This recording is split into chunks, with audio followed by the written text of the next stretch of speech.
Hello, good morning, students. Today in 12th class physics, we are continuing our discussion on electromagnetic induction. EMI में अभी हम लोगों ने Faraday's law पढ़ लिए, फैराडेज एक्सपेरिमेंट्स पढ़े.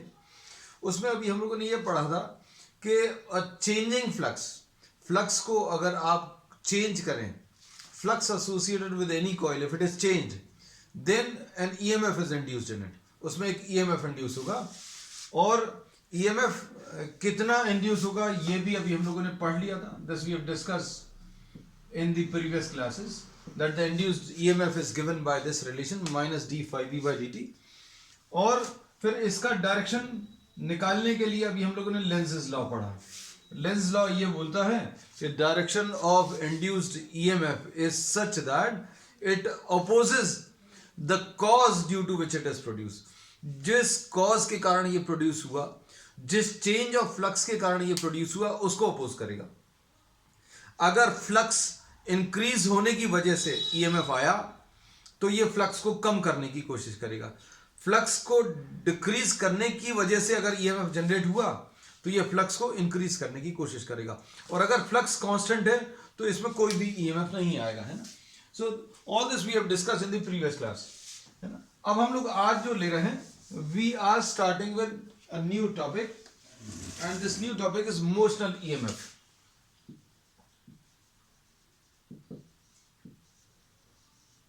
अब हम लोग एक्चुअल में EMF कितना जनरेट होगा, इसका एक्सप्रेशन क्या होगा, ये अब हम लोग कैलकुलेट कर सकते हैं. Now to understand this concept we are taking a metallic frame. एक मेटालिक फ्रेम ले लिया बच्चों इस टाइप का, है ना. और इसके ऊपर एक रॉड मूव कर रही है. This is a rod which can move. ये एक ऐसी रॉड है जो इसके ऊपर मूव कर सकती है. Suppose we are naming this rod as PQ. इस रॉड को अभी हम लोग PQ नाम दे दिया. And this is RS.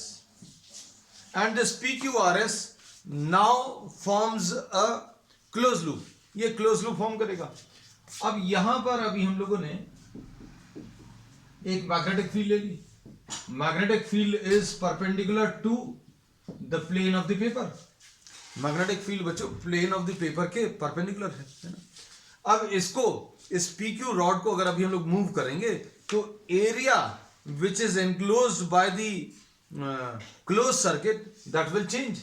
अभी हम लोगों ने इसमें ये बोला है कि अगर आपने एक यूनिफॉर्म मैग्नेटिक फील्ड लिए और इस यूनिफॉर्म मैग्नेटिक फील्ड में एक मेटालिक फ्रेम लिया और इस मेटालिक फ्रेम के ऊपर आप बच्चों इसको मूव करा रहे हैं.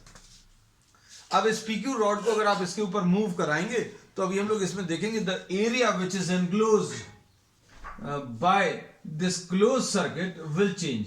ये एरिया चेंज होगा और एरिया चेंज होने की वजह से हम लोग क्या बोलेंगे, एरिया चेंज होने की वजह से फ्लक्स चेंज होगा. और फ्लक्स चेंज होगा मतलब एक ईएमएफ इंड्यूस होगा और ईएमएफ इंड्यूस होगा मतलब इसमें करंट आएगा, है ना.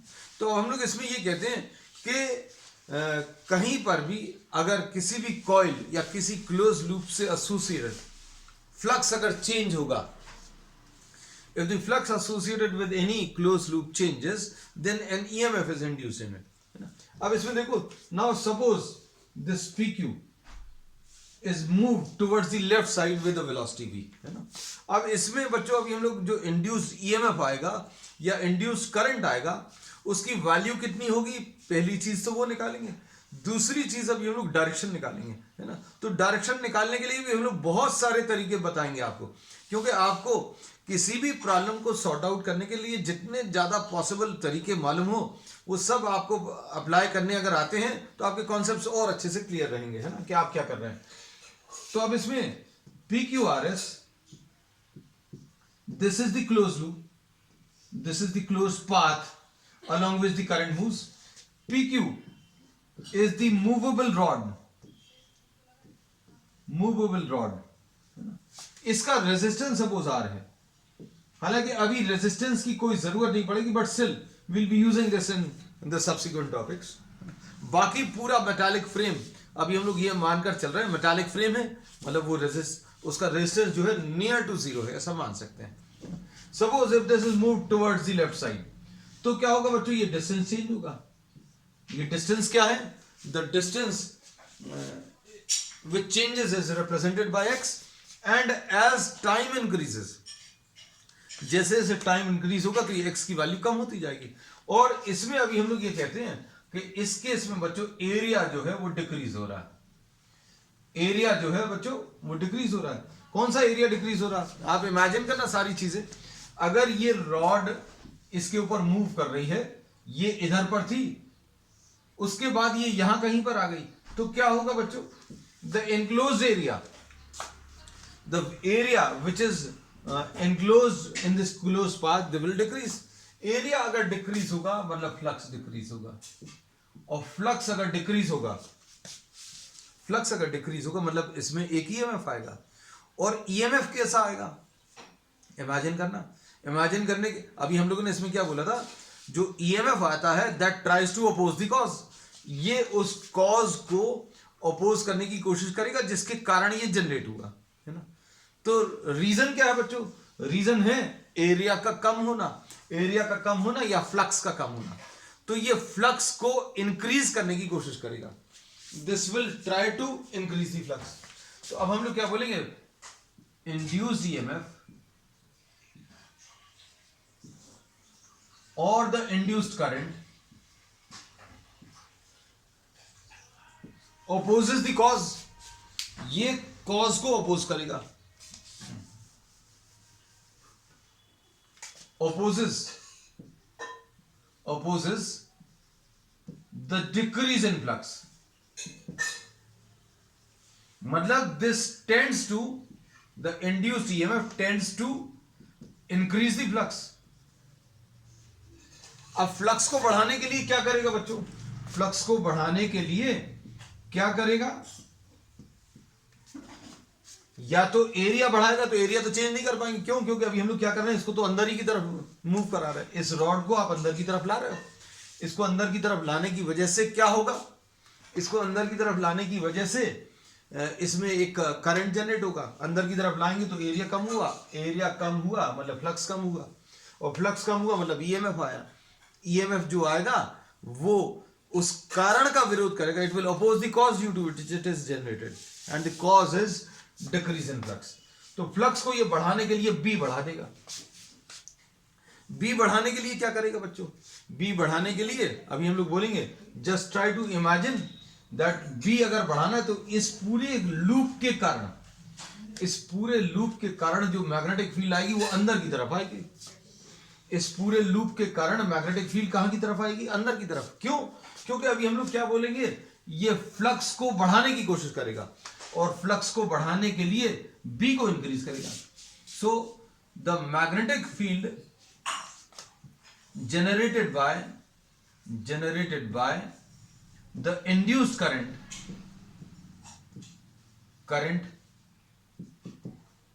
tends to increase B, और B को बढ़ाने की कोशिश करेगा। तो B को कैसा बढ़ाएगा? इसी डायरेक्शन में B प्रोड्यूस करेगा। That is we say that B due to the loop PQRS is perpendicular to the paper and inwards। इस लूप के कारण भी जो मैग्नेटिक फील्ड आएगी वो बच्चों अंदर की तरफ आएगी, तो इसका करंट जो है ऐसा कुछ आएगा। तो ये करंट अभी हम लोगों ने बता दिया। तो देखो अभी हमने लेंस लॉ अप्लाई करके बता दिया। लेंस लॉ में अभी हम लोगों ने ये बोला कि the cause of induce EMF in this case is, इसका कॉज क्या है बच्चों?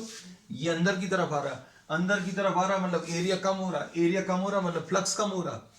तो ये फ्लक्स को बढ़ाने की कोशिश करेगा, it will try to increase the flux. Flux को इंक्रीज करने के लिए this will try to increase what the magnetic field. तो मैग्नेटिक फील्ड बढ़ाने के लिए करंट का डायरेक्शन ऐसा क्लॉकवाइज आएगा, और इसकी मैग्नेटिक फील्ड बच्चों कहां? अंदर की तरफ आ रही। ऐसा कह सकते हैं। एक तो तरीका यह है।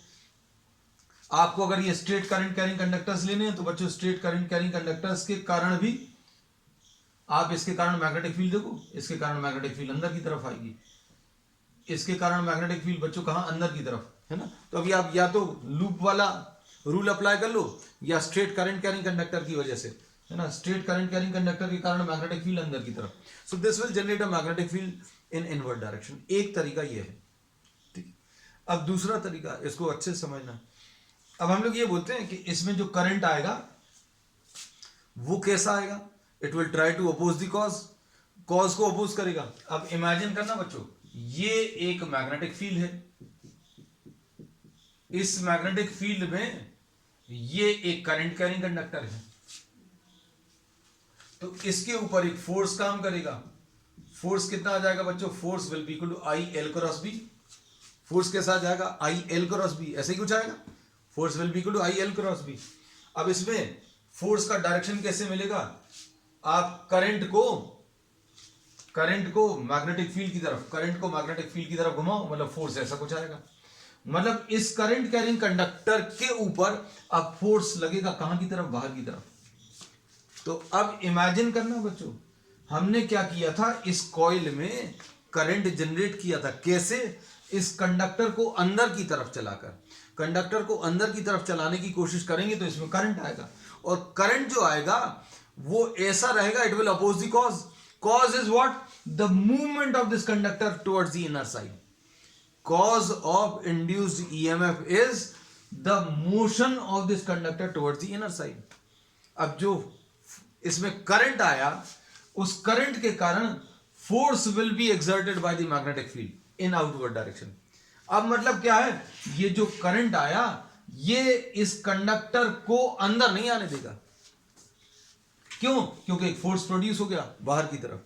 अब आपको अगर इसको अंदर की तरफ चलाना है तो इस फोर्स के अगेंस्ट वर्क करना पड़ेगा, इस फोर्स के अगेंस्ट वर्क करना पड़ेगा, तब ये अंदर आएगा। And that work which you are doing, the work which you are doing in pulling this inward will get converted into electrical energy, है ना। तो बच्चों अभी हमने ये दो तरीके से बता दिया, है ना। तो इसमें ज़्यादा इंपॉर्टेंट ये नहीं था, लेकिन अभी चूंकि अभी हमें कॉन्सेप्ट्स भी आपके सारे क्लियर करने हैं, तो ये सारी चीज़ें अभी हम आपको बताते जा रहे हैं। बहुत सारे अभी हमने बोला तरीके हैं बच्चों, जिसकी मदद से अभी हम लोग आपको इसका डायरेक्शन बता सकते हैं, करंट का डायरेक्शन, है ना। एक और तरीका है वो भी बता देते हैं। करंट का डायरेक्शन समझने के बच्चों बहुत सारे तरीके हैं, ना। मेन टॉपिक पे तो अभी हम आ ही नहीं पाए हैं, किस पे, मोशनल ईएमएफ पे। अभी हम डायरेक्शंस पे ही, ये देखो इसमें बच्चों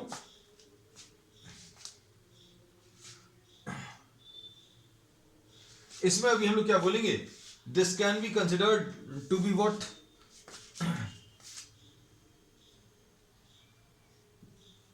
इसके जितने भी पॉजिटिव चार्जेस हैं बच्चों,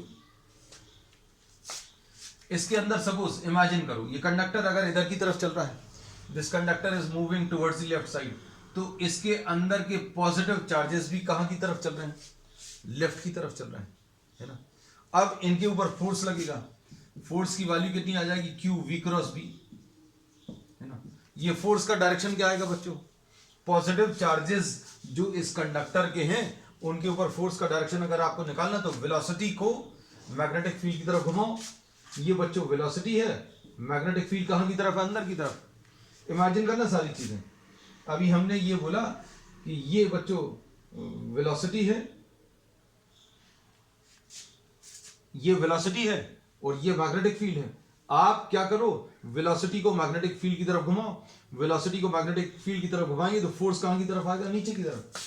मतलब पॉजिटिव चार्जेस के ऊपर फोर्स नीचे की तरफ काम करेगा, पॉजिटिव चार्जेस के ऊपर फोर्स नीचे की तरफ काम करेगा, मतलब पॉजिटिव चार्जेस नीचे की तरफ आएंगे। तो यही तो अभी हमने करंट का डायरेक्शन बताया। तो अभी हमने क्या किया है, ये करंट का जो डायरेक्शन है ये बहुत सारे तरीके से अभी हमने आपको एक्सप्लेन कर दिया, है ना। अब मेन टॉपिक पर आते हैं। मेन टॉपिक क्या है, मोशनल ईएमएफ, है।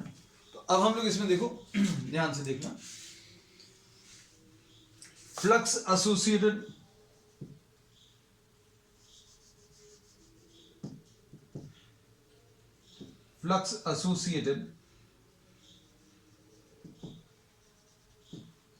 with the loop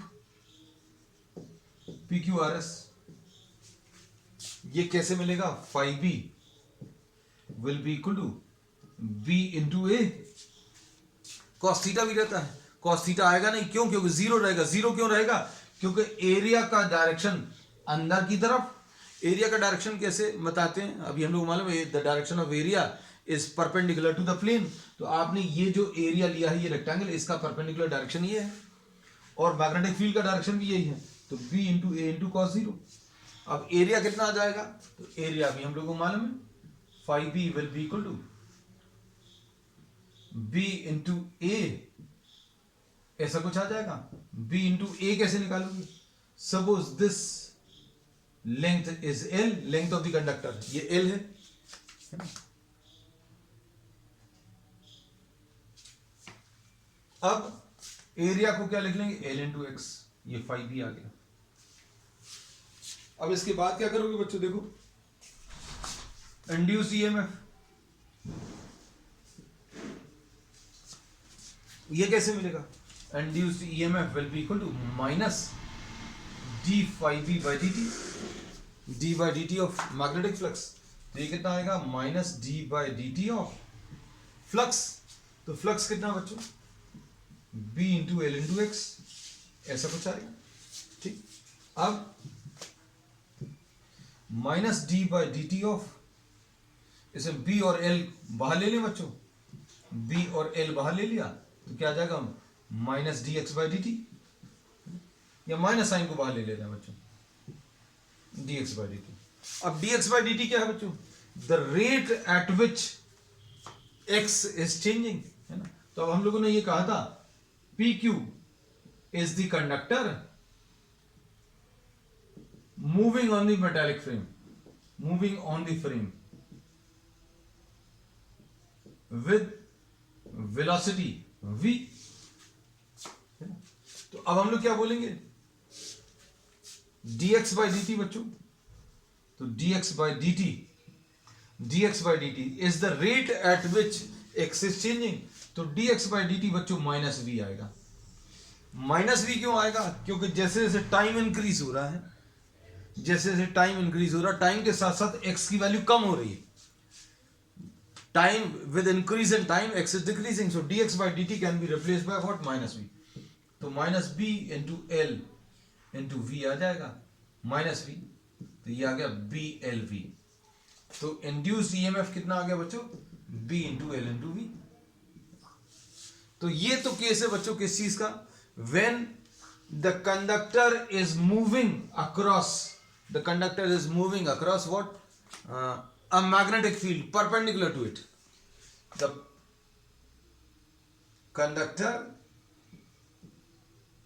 moves perpendicular to the magnetic field।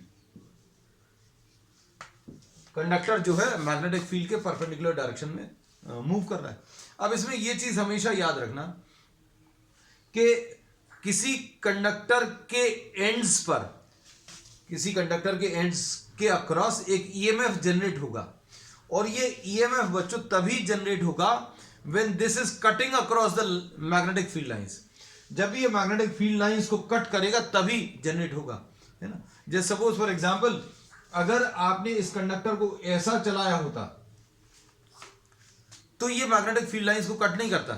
Imagine करना बच्चों, अभी हम लोगों ने ये बोला कि ये सपोज मैग्नेटिक फील्ड लाइंस है, और अगर आप ऐसा चलाओगे perpendicular to the magnetic field lines तो इसके अक्रॉस ईएमएफ जनरेट होगा।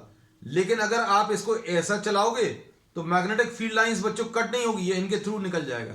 तो इसमें, इस केस में ईएमएफ जनरेट नहीं होगा। तो ईएमएफ जनरेट करने के लिए ये conductor should cut across the magnetic field lines, है ना। तो ये एस्पेक्ट बच्चों अभी हम लोग आगे न्यूमेरिकल्स में बहुत डिटेल में डिस्कस करेंगे। तो अभी हम लोग ये बोलते हैं EMF which is generated will be equal to B into L into V, है ना। अब इसके बाद, अब इसको, इसका जो इंड्यूस्ड ईएमएफ है वो निकालने का एक तरीका और ले रहे हैं अभी हम लोग, है ना।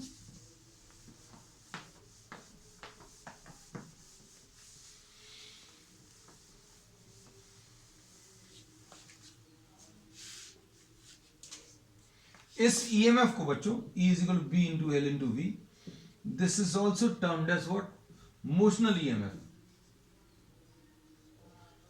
क्योंकि this is caused due to what, the motion of the conductor, है ना। अब इसमें, अब हम लोग इसका एक ऑल्टरनेट मेथड ले रहे हैं,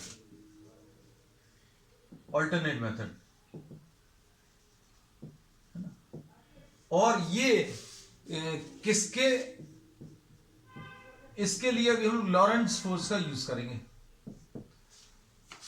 तो ये तो अभी हमने आज डायरेक्शन एक्सप्लेन करते समय बताया था कि if PQ moves with velocity v, then the charges, the positive charges of PQ move with velocity v। इसके अंदर के जो पॉजिटिव चार्जेस हैं बच्चों वो भी चलेंगे v वेलोसिटी से। तो ये अभी हम एक डायग्राम अलग से ले रहे हैं। ये देखो, ये P है बच्चों, ये Q है, और इसमें ये पॉजिटिव चार्ज है और ये v वेलोसिटी से चल रहा है, और यहां पर ये मैग्नेटिक फील्ड है। ठीक है ना। अब इसके बेसिस पर क्या कह सकते हैं, consider a charge Q, a charge Q in the conductor PQ। अब force acting on this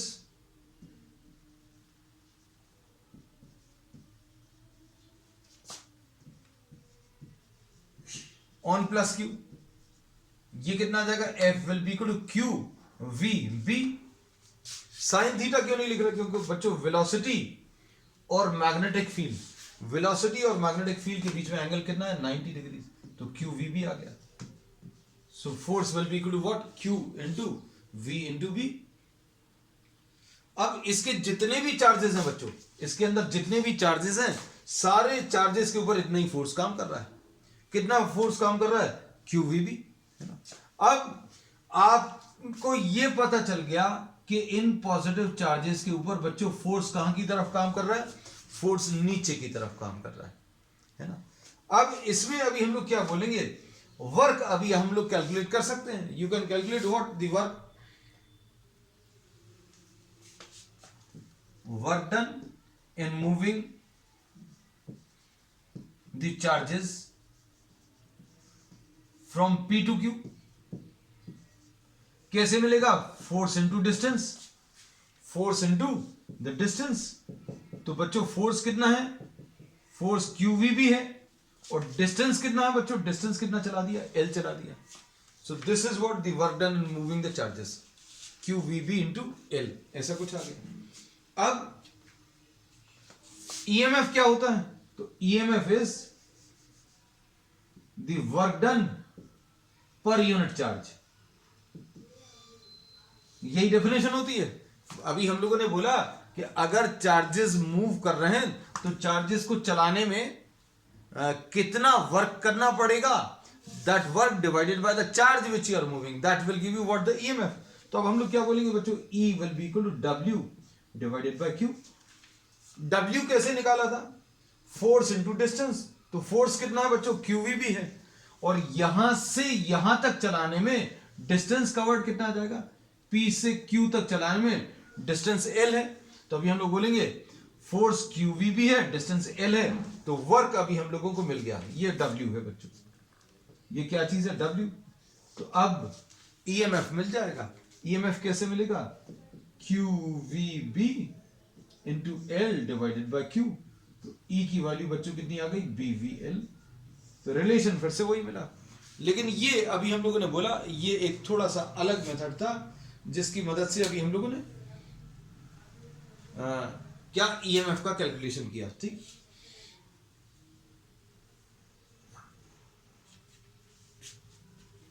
अब इसके बाद बच्चों ध्यान से सुनना, फैराडे ने क्या किया। अब ये तो टॉपिक नियरली खत्म हो गया, अब ये थोड़ा सा एक्स्ट्रा डिस्कशन है जो भी हम आपको बता रहे हैं। फैराडे ने ये एक्सपेरिमेंट किया कि भाई ये एक कंडक्टर लिया और इस कंडक्टर को रेस्ट पर रखा। The conductor is kept at rest, ठीक है। और इसके ऊपर अभी हम लोगों ने क्या किया, इसके ऊपर एक मैग्नेटिक फील्ड लगाई। बिल्कुल वही चीज है बच्चों, लेकिन डिफरेंस क्या है कि अभी जो चार्ज को आप चला रहे थे वो चार्ज को अब आप चला नहीं रहे, कंडक्टर को जो आप चला रहे थे कंडक्टर को अब आप नहीं चला रहे, इसके अंदर के चार्जेस को भी नहीं चला रहे, है ना। अब हमने क्या किया, this is kept at rest and this magnetic field is now a time varying magnetic field. अच्छे सुनना बच्चों, बड़ी काम की चीज है ये, आगे भी यूज होगी। अब इसमें टाइम वेरिंग मैग्नेटिक फील्ड अगर ले लिया और एक्सपेरिमेंटली फैराडे ने ये देखा कि if you take a time varying magnetic field तो भी इसमें एक ईएमएफ जनरेट होगा, इसके अंदर एक ईएमएफ जनरेट होगा। और ये ईएमएफ किस कंडीशन में जनरेट हुआ, जब ये रेस्ट पर है लेकिन ये time varying magnetic field produce कर रहा है। अब इसके बेसिस पर अभी हम लोग ये कहते हैं, सिर्फ डिस्कशन भर ले रहे हैं अभी हम लोग, कि force acting on the charges of the conductor will be equal to QE plus QVB, ऐसा कुछ होगा, QE plus QV cross B। force acting on the charges of the conductor, ऐसा कुछ होता है। अब लेकिन इसमें वेलोसिटी तो जीरो है, वेलोसिटी जीरो है, मतलब force which will be acting on the charges will be equal to Q into E. लेकिन यहां पर इलेक्ट्रिक फील्ड कहां से आ गई, तो इलेक्ट्रिक फील्ड तो थी नहीं। हम लोगों ने क्या किया था बच्चों, ये कंडक्टर लिया और इसके ऊपर एक मैग्नेटिक फील्ड लगाई, और मैग्नेटिक फील्ड लगाने पर अभी हमने ये देखा कि इसमें भी ईएमएफ जनरेट हो गया, है ना। तो अब इसका रीजन ढूंढने के लिए, the possible reason for this, उसने कहा चलो लॉरेंस फोर्स देखो। तो Lorentz force acting on any charge will be given by QE plus QVB।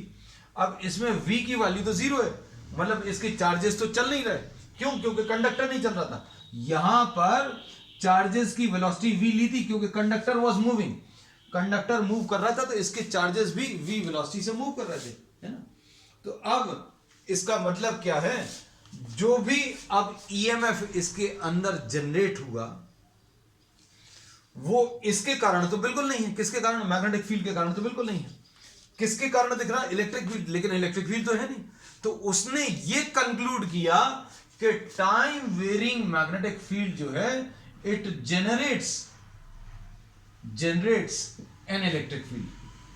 ये बहुत इंपॉर्टेंट कंक्लूजन है बच्चों, कि टाइम वेरिंग मतलब एक ऐसी मैग्नेटिक फील्ड जो समय के साथ चेंज हो रही है, वो क्या जनरेट करती है, एक इलेक्ट्रिक फील्ड जनरेट करती है।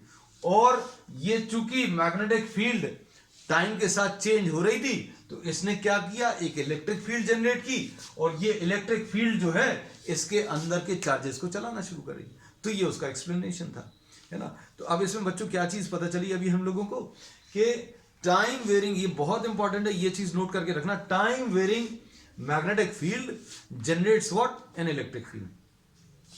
एंड आगे जाकर अभी हम लोग देखेंगे time varying electric field generates what, a magnetic field. दोनों एक दूसरे को है, लेकिन अभी हम लोगों ने सिर्फ जो पढ़ा है उसको देख लें। Time varying magnetic field is generating an electric field. कैसे कंक्लूड किया, क्योंकि अगर आपने कंडक्टर लिया, इसके ऊपर मैग्नेटिक फील्ड लगाई, इसको चलाया नहीं, this is kept at rest, time varying magnetic field लगाई, तो क्या होगा, इसमें एक ईएमएफ जनरेट होगा। ईएमएफ जनरेट होने के लिए चार्जेस चलने चाहिए, चार्जेस चलने के लिए फोर्स आना चाहिए, तो फोर्स के लिए उसने ये रिलेशन लिखा, लॉरेंस का फोर्स। उसमें वेलोसिटी जीरो है, इसलिए उसने बोला कि भाई फोर्स जो आ रहा है वो सिर्फ किसके कारण आ रहा है, इलेक्ट्रिक फील्ड के कारण। लेकिन यहां पर इलेक्ट्रिक फील्ड तो है नहीं, तो उसने क्या कंक्लूड किया कि time varying magnetic field is generating what, an electric field. और इस इलेक्ट्रिक फील्ड के कारण इसमें चार्जेस जो है चलेंगे, और ये जो इलेक्ट्रिक फील्ड आएगी, this is quite different from the electric field which is generated by static charges।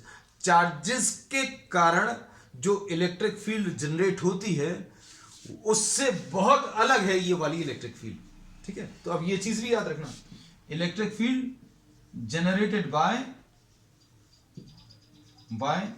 Time varying magnetic field is different from the electric field generated by static charges, है ना। ठीक, अब हम लोगों ने क्या पढ़ लिया? हम लोगों ने मोशनल ईएमएफ पढ़ा, फिर अभी हम लोगों ने मोशनल ईएमएफ निकालने के 2 तरीके पढ़े, है ना। अब हम लोग ये देखेंगे कि भाई हमने डायरेक्शन जो बताया था वो किसकी मदद से बताया था? लेंज लॉ की मदद से, है ना। अब हम लोग मोशनल ईएमएफ को फिर से पढ़ने वाले हैं, मोशनल ईएमएफ को, और इसमें अब हम लोग क्या पढ़ेंगे? दी एनर्जी कंसिडरेशन, एनर्जी का एस्पेक्ट भी देखेंगे। चलो, suppose for example this is the frame, ये फ्रेम है बच्चों, और इसमें ये अभी हम लोगों ने एक मूवेबल रॉड लिया था,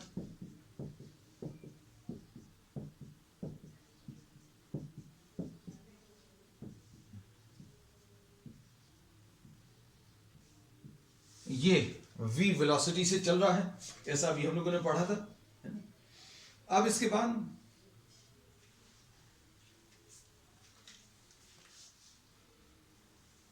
law of conservation of energy follow हो रहा है, ये चीज अभी हम लोग इस डिस्कशन में बताने वाले हैं।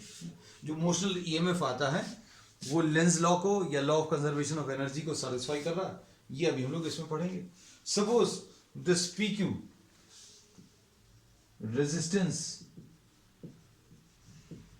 Of P Q is R, the resistance of the remaining frame, resistance of the remaining frame 0 मान लिया, so the total resistance of the circuit will be frame का प्लस रॉड का resistance of the rod PQ, ये R ले लिया। अब इसके बाद करंट थ्रू द लूप,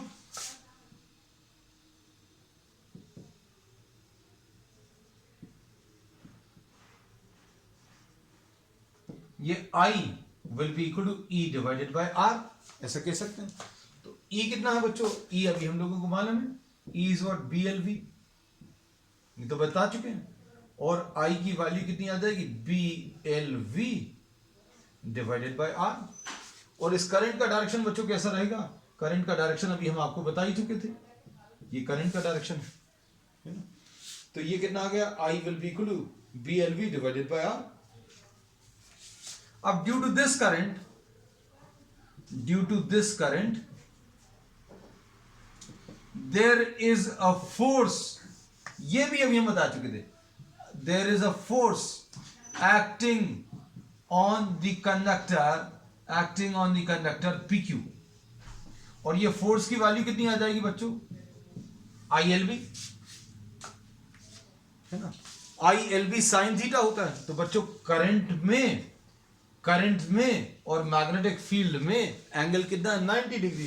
तो अगर आप लिखना भी चाहें तो ये ILB आ गया, ठीक। अब इसके बाद क्या बोल सकते हैं बच्चों? फोर्स आ गया, और फोर्स की वैल्यू निकालने के लिए F will be equal to I की वैल्यू रख लो,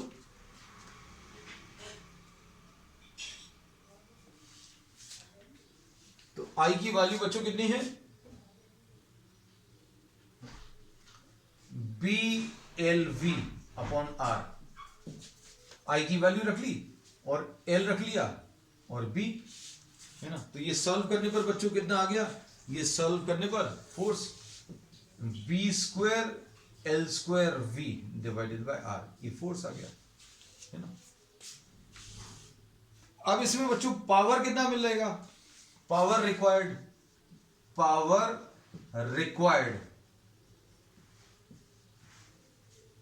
for this movement, for the movement of P Q.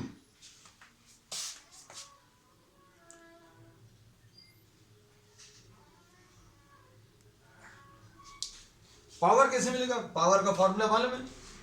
Power का फॉर्मूला क्या होता है बच्चों? देखो, पावर होता है work done divided by time. Work को क्या लिखते हैं? Force into distance upon time, और डिस्टेंस अपॉन टाइम को वेलोसिटी लिख लेते हो। तो ये कितना आ जाएगा? Power will be equal to force into velocity, है ना। अब फोर्स कितना है? फोर्स है B square L square V upon R into V, यानी ये आ गया B square L square V square divided by are. ये पावर आ गया। तो इतना पावर खर्च होगा बच्चों, इतनी एनर्जी खर्च होगी। तो अभी हम लोग कहते हैं कि अगर आप एनर्जी इसमें लगा रहे हो तो ये एनर्जी कहां पर निकलेगी? ये बच्चों, ये जो है this is mechanical power. Where will this energy go? ये जो एनर्जी अभी आप लगा रहे हैं, where will this energy go? This will appear in the form of heat. This will appear in the form of joules heat. This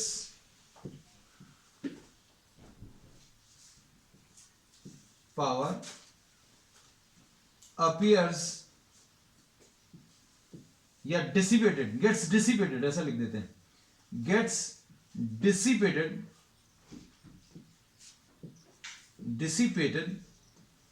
in the form of Joule heat। और joules heat का formula क्या है बच्चों? Joules heat का formula I square are, है ना। तो इसको अभी हम लोग पी डैश लिख दे रहे हैं, आई स्क्वायर आर लिख दिया। अब आई कितना है बच्चों? देखो, आई है B square L square V square divided by R square. ये आई स्क्वायर लिख दिया बच्चों। ये अभी हम लोगों ने क्या लिखा? आई स्क्वायर, है ना, इनटू आर। तो आर की वैल्यू आ गई, तो ये आर और आर कट गया। ये कितना आ गया? B square L square V square divided by R. तो ये देखो बच्चों, पावर जो मैकेनिकल पावर है और जो जूल्स हीट है वो इक्वल आ रहा है, B square L square V square upon R, B square L square V square upon R. तो ये law of conservation of energy को भी सेटिस्फाई कर रहा है। और ये अभी हमने बोला भी था कि भाई अगर आप इसको अंदर की तरफ चला रहे हो तो एक फोर्स लगने लगेगा। अगर आप इसको अंदर की तरफ ला रहे हो तो इसमें करंट आएगा। करंट आएगा मतलब इस करंट कैरिंग कंडक्टर के ऊपर एक फोर्स लगेगा। अब इस फोर्स के अगेंस्ट आपको वर्क करना पड़ेगा, and this work which you are doing against this force gets converted to electrical energy. तो देखो बच्चों, ये मैकेनिकल पावर निकाला और ये इलेक्ट्रिकल पावर निकाला, ये दोनों बच्चों इक्वल आ रहे हैं। तो इसमें अभी हम लोगों को यही दिखाना था कि जो भी चीजें अभी हम लोग कर रहे हैं, जो कैलकुलेशंस कर रहे हैं, those are satisfying what? The law of conservation of energy, है ना। तो बच्चों अब आज के लिए इतना है। We will continue with the remaining topics on the next term. That's all for today.